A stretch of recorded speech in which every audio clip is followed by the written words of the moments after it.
Welcome to The Brain Dump, where we study the psychology of success. Join us as we probe the habits, rituals, and routines of top-performing artists, entrepreneurs, authors, athletes, and more to uncover the timeless principles we can all use to take our lives to the next level. Are you ready to plunge the grunge that's been gunking up your mind's eye? Great, then let's get to it.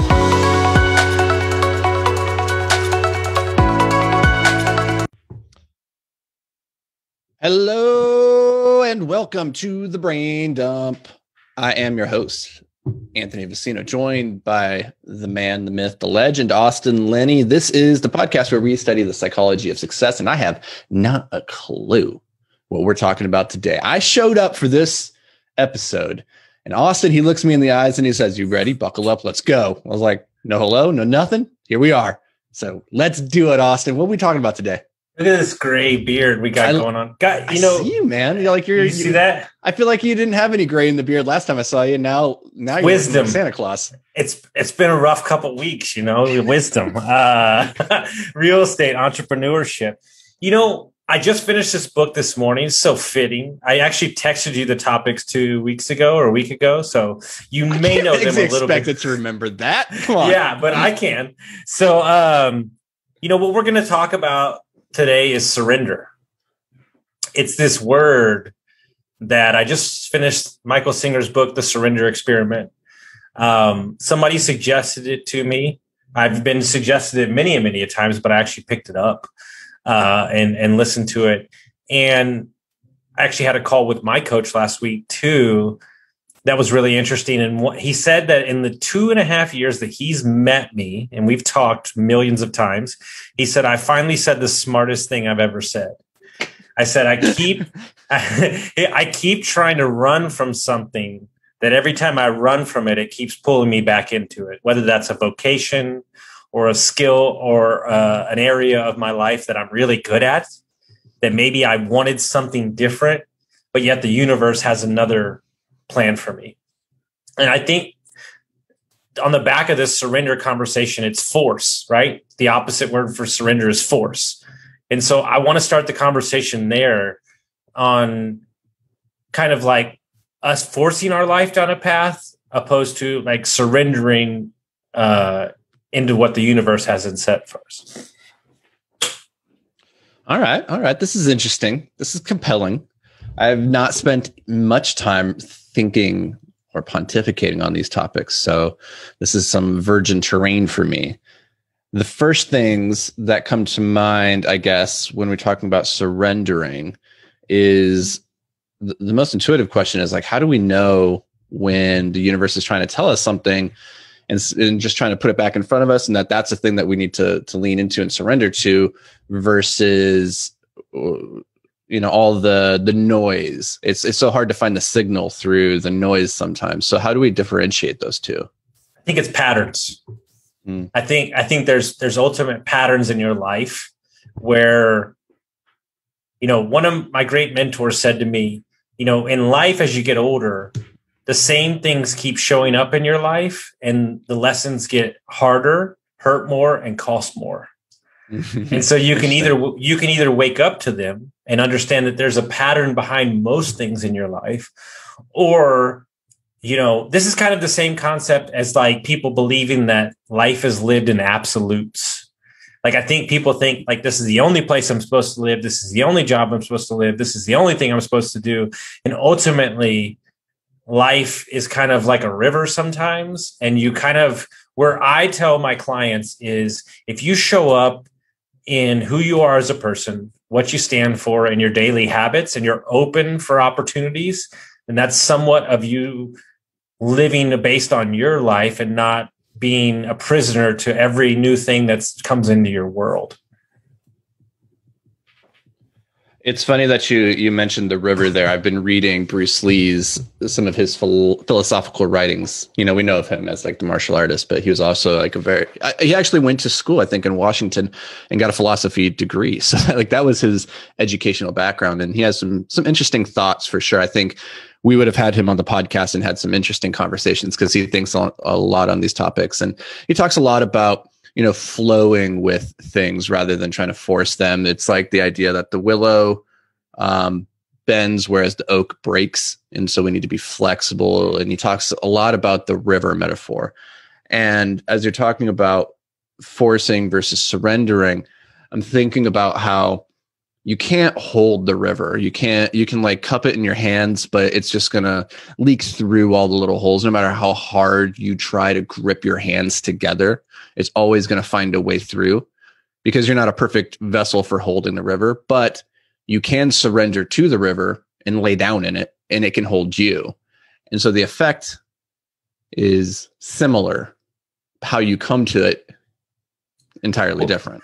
Well, ultimately, on the back of that, the strongest tree, one of the strongest trees out there is a palm tree, deep rooted, but bending with life's wind, but ultimately it's a book I read called The Big Magic. And it's the lady that wrote Eat, Pray, Love.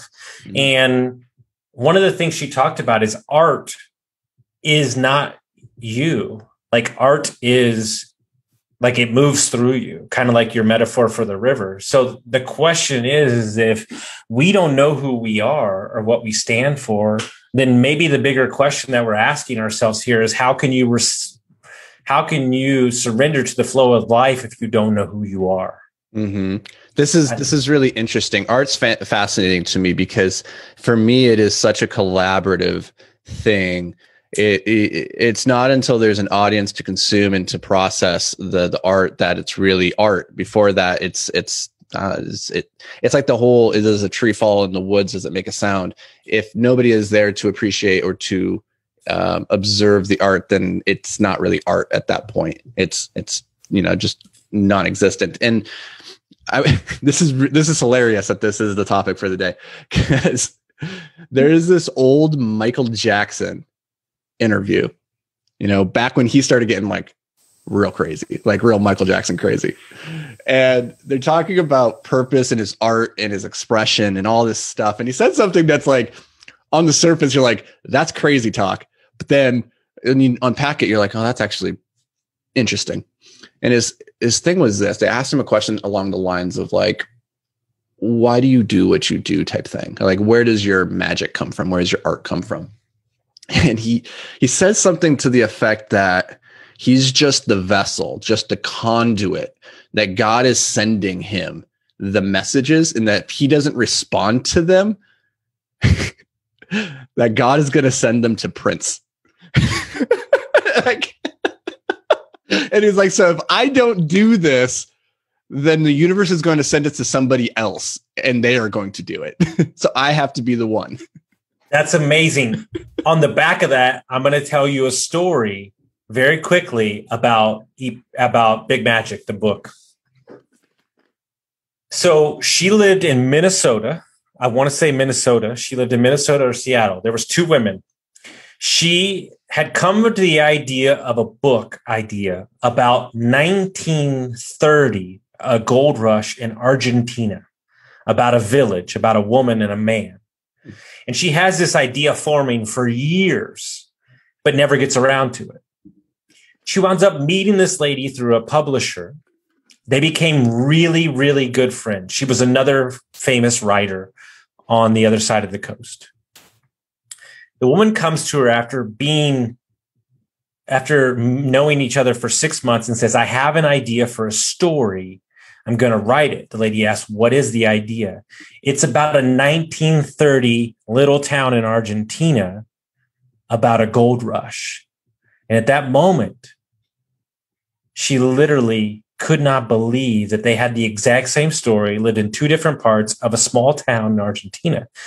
And she, in that moment, had to let her art go and let that woman write that story, because she realized in the moment that she didn't do anything with the art that was given to her.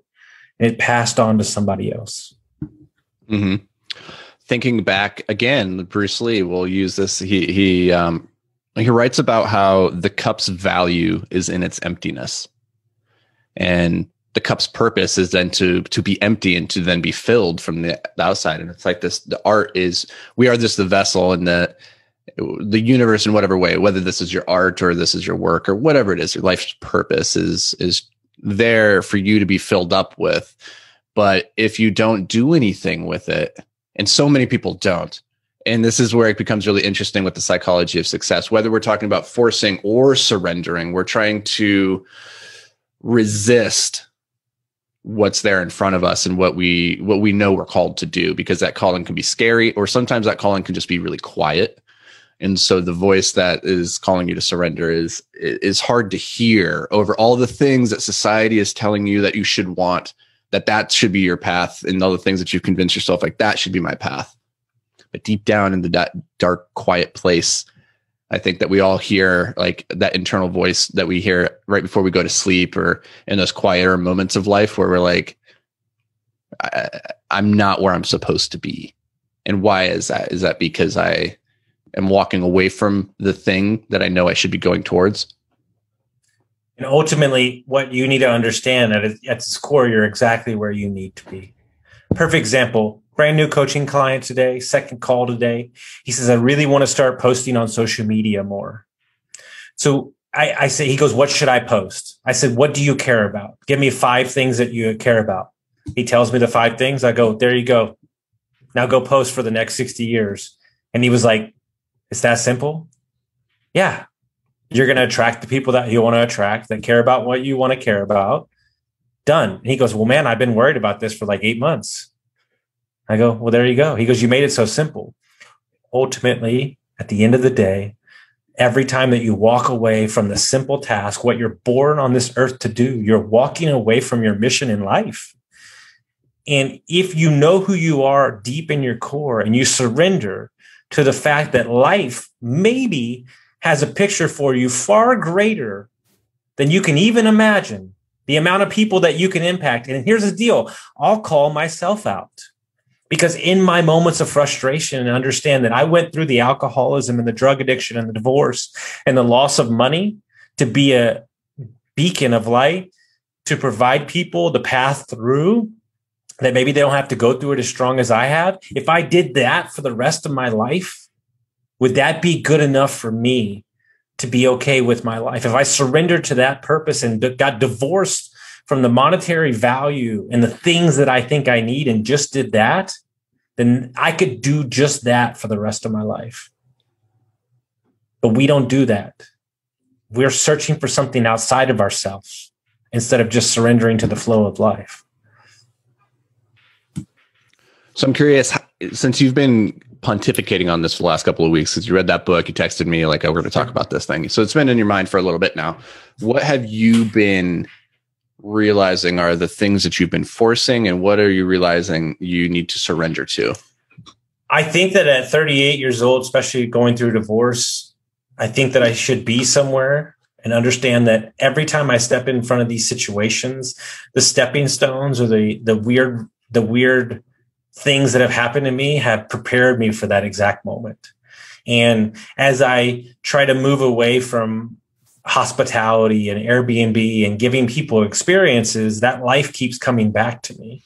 And ultimately what I realized is I might have had a little PTSD from the Airbnb company that we had, but if I built it a different way moving forward, and it's built on the fact of the things that I feel strongly about, then I really do love that aspect of my life. And I do love giving people the experience. But I wanted to move so far away from the restaurant business, the hospitality business, because I did it for so long and had such a bad taste in my mouth that I didn't realize how easy it come to me. And so when you can do things without speaking or like out even thinking, and it's just part of who you are, if I step into that aspect of my life, then I can really create something special and special for other people. And so as I'm getting back to teaching people about Airbnb and teaching people more about hospitality and sales, I'm really finding myself get super excited about digging back into this world and kind of with a new, fresher perspective. Mm-hmm. Yeah, that's pretty interesting. When I don't know if I've shared this on this podcast, but coming out of high school, I snowboarded professionally for a year, and I don't really talk about that very much because that was like a really long time ago, and it was such a short little blip on the radar of my life. And there was a couple of really impactful things that occurred during that time. One was I really loved snowboarding, but I really hated snowboarding culture. I hated the people around it. Mm-hmm. And especially on the competitive circuit, I really just did not enjoy all the things around what it meant to be a snowboarder. But I love snowboarding. And what happened was it slowly, that culture started to erode my love for the activity. And I started to equate the two, that snowboarding is this culture. And so I stopped. I walked away and I was like, I don't want to do that anymore. It's not fun. I don't enjoy it. And it wasn't the snowboarding that I didn't enjoy, that I didn't love. It was the people, the culture. And I couldn't separate those two things. And it sounds like you went through a similar thing with the hospitality, which was maybe what initially got you into it was like your unique skills and abilities in that you're like, oh, I have a home here. I'm good at this. And that started to get shrouded and covered by, all the other things that also go with hospitality. Like that can be a real bedrock for alcoholism and drug use and partying and all these things. And you can start to equate like, oh, that's hospitality. I don't like that. And it's like, no, that was a result of the environment that you had created there. But the core thing of like serving people, that's what you were good at, what you enjoyed doing, and you got disconnected from. I just had a breakthrough in the moment. What I was running from was not the hospitality. I was running from the drug addiction and alcoholism that happened during the hospitality. Mm-hmm. And what I can actually be is a light for the people in that workforce to show them there's a way out to a better life. And when you're positioned in a different sector or a different group of people in the hospitality setting, maybe some people that aren't so myopic from it, that you can reattach or like rekindle some love that you had from it. And then it becomes more of what you actually loved about it instead of the aspects that you hated about it. Mm-hmm. And so to like make this, kind of practical for maybe people listening at home is to think like, if you're not happy with where you are right now, if you're working at W-2 or you're an entrepreneur that has a business, this happens in business. So most entrepreneurs, like if you're listening to this and you're at a place where you're like, I don't love my business anymore, it might not be the business itself, the thing that brought you into it. It's how you've built the business around yourself and what that means for you now. And so if you're in a W-2, if you're an accountant or you're a banker and you're like, I hate what I do, maybe take a step back and be like, do you really hate what you do? Or is it where you're doing it and who you're doing it for and how you're doing it? Because at one point or another, you loved it. So is that love, that passion really, really gone? Or has it just become so buried in all the other shit that you can't see it anymore? Dude, that's it. That's it, guys. So understand there was a point, and this is your homework. There was a point in your life that you signed up for what you're currently living or doing, that you loved it. And so I want you to identify the aspects of what you love doing in that moment and try to remove or step back from and dive more into those aspects and understand that you ultimately may not hate what you do. You just hate where you're doing it and who you're doing it with. Environment is everything. So start afresh, start anew, blow up the company, change it around, move your relationship to the company. And I promise you, by sparking some of that new interest, that you might unwake some stuff that you didn't even know existed. I love it. Go do your homework, people. We'll see you next week. See you next week, guys.